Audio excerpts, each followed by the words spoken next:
不是哈曼卡顿买不起，而是水桶音响更有性价比，爽！Hello， 大家好，我是比尔奇。最近真的是被这只哈曼卡桶的落叶乌龟给洗脑了，我现在整个脑海里面都是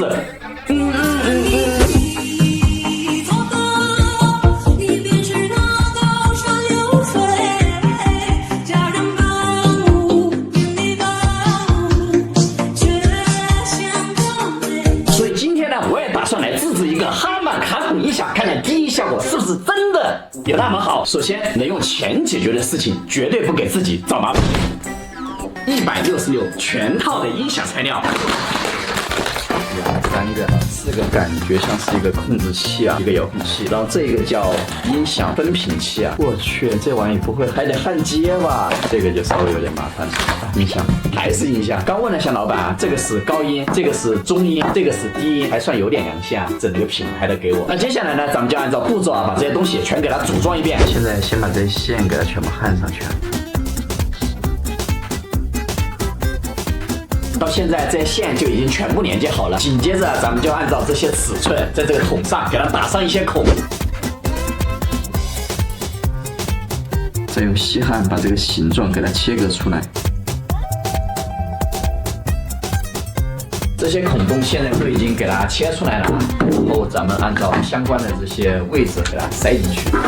这就有点尴尬了，兄弟们，切小了。What the fuck？ 哎，这样就给它塞进去了，用胶枪给它涂进去了。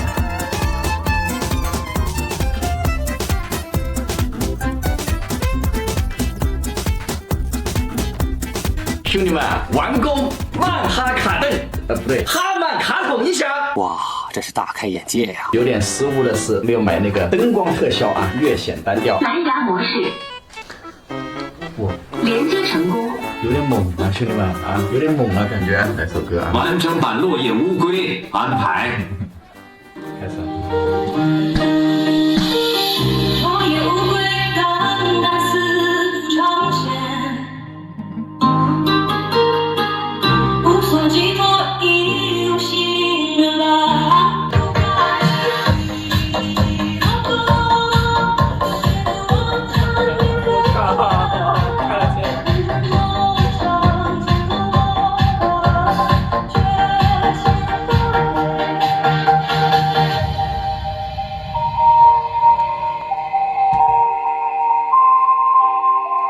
我靠，兄弟们，这个实在是太帅了！这个效果真的是直接震惊到我了，100多块钱的快乐，厉害！我再试个其他的，看看效果怎么样啊？